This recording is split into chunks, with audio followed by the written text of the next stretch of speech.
नमस्कार दोस्तों, आपका स्वागत है अपना घर अपना गार्डन यूट्यूब चैनल में। दोस्तों देखिए, बरसात का मौसम आते ही दो चीजें हमारे प्लांटों के लिए आती हैं। एक है वो हरियाली और एक है बीमारी। तो देखिए, एक तो हमारे लिए जो पौधों के लिए हरियाली आती है, ये तो हमारे लिए खुशी की चीज बात है। और दूसरी एक चीज जो आ रही है साथ में, वो है बीमारी। तो बीमारी क्या है, वो हमारे लिए बड़े दुख की बात है। जितने भी प्लांट लवर हैं उनके लिए तो खासकर ये बहुत दुख भरी बात है। तो दोस्तों, इसी चीज का निवारण आज मैं लेकर आया हूं आपके बीच में, एक नई वीडियो के साथ और एक छोटे से प्याज के साथ में। तो ये जो प्याज है दोस्तों, आप देख रहे हैं, ये हमारी बॉडी के लिए तो बहुत अच्छी होती है। और दूसरा, हम इसको वेजिटेबल सब्जियों में भी इसको यूज करते हैं। हम अपने आहार में डेली बेसिस पे इसको लेते ही हैं, सलाद के रूप में भी लेते हैं। इसमें एक बड़ी प्यारी सी चीज होती है जो होता है सल्फर। तो सल्फर हमारे प्लांटों के लिए दो चीजों का काम करता है। एक तो जो हमारे पौधों में लगने वाले इंसेक्ट होते हैं उनको खत्म करने का ये काम करता है। और एक सल्फर इसका एक और काम करता है, जो पौधों की जड़ें होती हैं उनकी वृद्धि के लिए ये बहुत अच्छे से वर्क करता है। तो इन्हीं चीजों पर हम डिस्कस करेंगे, बात करेंगे, बताएंगे पूरी जानकारी के साथ किस तरीके से हमने प्याज से एक अच्छा फर्टिलाइजर तैयार करना है, एक स्प्रे तैयार करना है, या यूं कहिए एक ऑर्गेनिक जो खाद है वो भी हम तैयार कर सकते हैं। तो अभी हम इसमें लिक्विड तरीके से, यानी कि पानी की मात्रा में, और इसको हम एक फर्टिलाइजर तैयार करेंगे जो हमारे पेड़ पौधों के लिए तो अच्छे होंगे ही होंगे। हमारे जो घर में लगी वेजिटेबल होती हैं, चाहे वो बैंगन हो या फिर भिंडी हो या अदर कोई भी वेजिटेबल है, उनमें कुछ ऐसे मिलीबग्स वगैरह, कुछ छोटे छोटे इंसेक्ट जो पत्ता छेदक होते हैं या तना छेदक होते हैं या फूल छेदक होते हैं, जो फूलों का रस पीते हैं, उन सबको भगाने में ये बहुत कारगर सिद्ध हो रहा है। और ये बहुत ज्यादा ट्रेंडिंग में भी है। तो दोस्तों, आपसे फिर से एक अनुरोध करता हूं, अगर आपने मेरे चैनल को अभी सब्सक्राइब नहीं किया है तो प्लीज चैनल को सब्सक्राइब जरूर कर लीजिएगा और बेल आइकन जरूर दबा लीजिएगा, ताकि मेरी वीडियो की जो नई अपडेट है आप तक पहुंच सके। और हाँ दोस्तों, आपसे एक रिक्वेस्ट और है, इस वीडियो को देखने के बाद शेयर जरूर कर दीजिएगा, ताकि उन लोगों तक ये मैसेज पहुंच जाए जिनके पास प्लांट है या जिनके पास इस टाइप के प्लांट है, वो अपने घर में परेशान है किसको लेकर के, जो आ रही पेड़ों में बीमारियां हैं। तो ये जानकारी उन तक पहुंच जाएगी तो बहुत अच्छा है।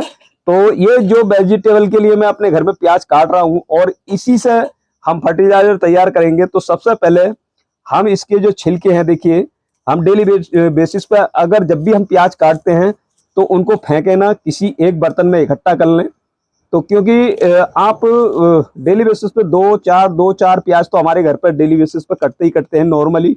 और जिस दिन कुछ ज्यादा मेहमान वगैरह आ जाते हैं तो उस दिन ज्यादा वेजिटेबल के लिए हमें प्याज काटनी पड़ती है, तो इसलिए उस दिन ज्यादा छिलके हो जाएंगे। तो उनको हम फेंके ना, उनको एक ही जगह पर इकट्ठे कर लें। और इकट्ठे करने के बाद किसी एक बर्तन में रखना है उन्हें। और वो मैं आज जो मैंने तैयार किया है, मैं पूरा प्रोसीजर मैं आपको बता दूंगा, कोई भी आपको प्रॉब्लम नहीं आएगी बनाने में। और उसका जो यूज करने का तरीका है तो वो भी मैं आपको बता दूंगा। तो देखिए, इस तरीके से इसके ये छिलके निकाल लेने हैं और इनको एक जगह पर रख लेना है। तो दोस्तों देखिए, कुछ छिलके मैंने ऑलरेडी पहले ही रखे हुए हैं। और इसमें मैंने, देखिए, जो गार्लिक होता है, लहसुन होता है और या फिर जिंजर होता है, जो भी हम पेस्ट बनाते हैं उसके जो छिलके निकलते हैं उनको भी ना फेंकें, क्योंकि लहसुन के अंदर भी, गार्लिक के अंदर भी सल्फर की मात्रा होती है और वो भी वही काम करेगा जो प्याज करने वाला है। तो आप इस तरीके के, ये देखिए, जो छिलके हैं वो भी मैं इसी में डाल रहा हूं। अब आगे का प्रोसीजर क्या है ये आपको देखना बहुत जरूरी है। जब तक आप ये नहीं देखेंगे तो आप समझ नहीं पाएंगे हमें आगे करना क्या है। तो चलिए, मैं लेकर आता हूं एक फ्राइवन। तो दोस्तों देखिए, मैं ये फ्राइवन लेकर आ गया हूं। आप कोई भी भगोना या आप हांडी, कढ़ाई, जो भी आपके पास है आप उसका यूज कर सकते हैं। और जितने भी छिलके हैं ये इस तरह के प्याज के, वो सब मैं इसके अंदर डाल रहा हूं। और इसको डाल करके हमें आगे करना क्या है, बस छोटी सी जानकारी और है, बस इसको और देख लीजिएगा और आप एक अच्छे मास्टर बन सकते हैं फर्टिलाइजर बनाने के।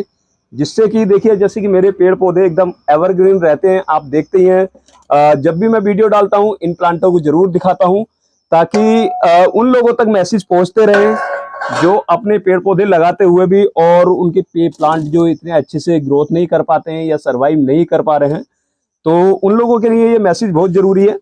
तो दोस्तों देखिए इस तरीके से ये डाल लिया है मैंने। अभी मैंने जो ऑलरेडी बनाया हुआ है यहाँ पर फर्टिलाइजर, वो मैं आपको दिखा देता हूँ। ये देखिए मैंने एक हांडी है मेरे पास दही की, और दही की हांडी में मैंने ऑलरेडी ये रखा हुआ है। तो देखिए दोस्तों ये बना के ऑलरेडी हमने रखा हुआ है। इस तरीके से इसका कलर देख लीजिए आप, बिल्कुल ब्लैक ब्लैक इस टाइप से, जैसे हमारा ब्लैक टी होती है या ब्लैक कॉफी होती है, उस तरीके से इसका कलर बन जाता है। और कलर बनेगा किस तरीके से वो भी मैं आपको बता देता हूं। तो दोस्तों जो हमने ये प्याज के छिलके लिए हैं, इनमें करना क्या है, देखिए अगर आपके पास 100 ग्राम 200 ग्राम 300 ग्राम 400 ग्राम जितना भी है, आप किसी एक बर्तन में, जैसे कि मेरे पास ये फ्राई वन है, और इसको मैं जो हमारा 1 इंची है एरिया, यानी कि छिलके से कम हमें 2 इंची 3 इंची पानी रखना है। यानी कि इसको फुल भरने के बाद में अगर हमारे पास 200 ग्राम छिलके हैं तो 200 ग्राम में 1.5 लीटर हम पानी रख लेंगे और उसको खूब अच्छे से पका लेंगे। जितना पका सकते हैं, करीब में एक घंटा भी लग सकता है और आधा घंटा भी आपको लग सकता है। तो 1 घंटे तक तो पका ही लीजिए। 1 घंटे में पकाने के बाद में आपका जो इसका जो कलर निकलेगा, जो रस निकलेगा, वो पूरी तरीके से हमारा लिक्विड मात्रा में बदल जाएगा इस तरीके से। और इसको अब कैसे यूज करना वो भी मैं बताऊंगा। तो दोस्तों जब ये हमारा ये कलर जो तैयार हो जाएगा, बनकर फर्टिलाइजर तैयार हो जाएगा, इसमें हमें 1 गिलास या 2 गिलास आप ठंडा पानी मिला सकते हैं। मिलाने के बाद में इसको रख दीजिएगा। फिर इसको किसी भी बर्तन में, चाय छन्नी से या किसी भी कपड़े से आप इसको छान लीजिएगा। छान के किसी एक बोतल में भर के रख लें, और या फिर आप इस तरीके से एक हांडी में भर कर रख लें। और अब करना कैसे, यूज कैसे करना, वो मैं आपको बता देता हूं दोस्तों। इसके 2 तरीके हैं।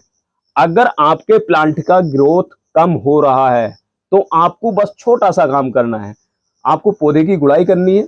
गुड़ाई करके आपने लेना है केवल 2 टी स्पून, या फिर आप 1 एपी स्पून, यानी कि जो ऑल पर्पज स्पून होता है हमारा, एक बड़ा स्पून होता है उसको, या फिर डाड़ू के हिसाब से भी, ये डाड़ू होती है, करछी जो भी बोलते हैं, इसको आप 30 ml या फिर 20 ml आप ले सकते हैं। और 20 ml लेने के बाद में आपका 12 इंची का गमला है, 10 इंची का गमला है, या 1 फीट का पौधा है, 2 फीट का पौधा है, तो 30 ml से ज्यादा ना दें। गुड़ाई करने के बाद में आपको ये सीधा पौधे की जड़ों में डाल देना है। गुड़ाई करने के बाद फिर आपको उसमें थोड़ा सा पानी और डाल देना है, यानी कि जो प्लेन पानी होता है, रेगुलर वाटर होता है, आप उसको डाल सकते हैं। डाल करके साइड एरिया पे रख दीजिएगा। उससे क्या होगा, एक तो एक प्रकार का ये हमारा खाद का काम करेगा, दूसरा जो मिट्टी का बुरबुरापन, उपजाऊपन, ये दोनों चीजें लेकर आएगा, जिससे कि हमारी पौधों की जो रूटिंग होगी वो अच्छे से ग्रोथ करेगी। अब दूसरा एक तरीका और है इसका, जो हमें किस चीज के लिए यूज करना है, वो करना है हमें इंसेक्ट के लिए। इंसेक्ट के लिए कैसे यूज करना है वो भी मैं आपको बता देता हूं। इसको डायरेक्टली रेडी टू यूज हो गया है ये, आपको उसमें और कुछ नहीं करना है। अगर आपका 200 ग्राम है तो मैंने बता दिया आपको 1.5 लीटर पानी में आपको बॉइल कर लेना है, अच्छे से पका लेना है। फिर उसके बाद उसको छान करके एक स्प्रे गन बोतल में, या फिर आप किसी भी बोतल में भर करके उसको स्प्रे कर सकते हैं। और स्प्रे करने के बाद में आपको वो पौधा उठा करके सीधा डायरेक्ट धूप में रख देना है, यानी कि उसको छाया में नहीं रखना है। अगर छाया में आपने रख दिया है तो किसी भी दवाई का या किसी भी आप जो भी स्प्रे करते हैं उसका 20 से 30% तक असर कम हो जाता है। तो धूप में रखेंगे तो जो भी इंसेक्ट होंगे, एक तो धूप की और गर्मी की वजह से वो धीरे धीरे हटने शुरू हो जाएंगे। दूसरा इसका जो सल्फर के जो काम करेगा, जो इसकी मिर्चियां लगेंगी, जो भी उसका असर करेगा, तो उससे क्या होगा, हमारे जो पौधे के इंसेक्ट हैं ऑटोमेटिक मरने भी शुरू हो जाएंगे और भागने भी शुरू हो जाएंगे। ये बड़े अच्छे तरीके हैं, आपके पौधे एकदम हरे भरे रहेंगे। तो दोस्तों मैं उम्मीद करता हूं ये फर्टिलाइजर बनाने का सही तरीका आपको जरूर पसंद आया होगा। तो क्यों ना 1 या 2 प्याज है ना हमारे काम के, तो फटाफट अपने घर में जितने भी प्लांट हैं, मिलीबग से, इंसेक्ट से, चींटियों से आप बचा सकते हैं और अपने पैसे बचा सकते हैं। तो चलिए दोस्तों, लाइक करिए, शेयर करिए, कमेंट करिए। मिलते हैं नई वीडियो में, तब तक थैंक यू, धन्यवाद।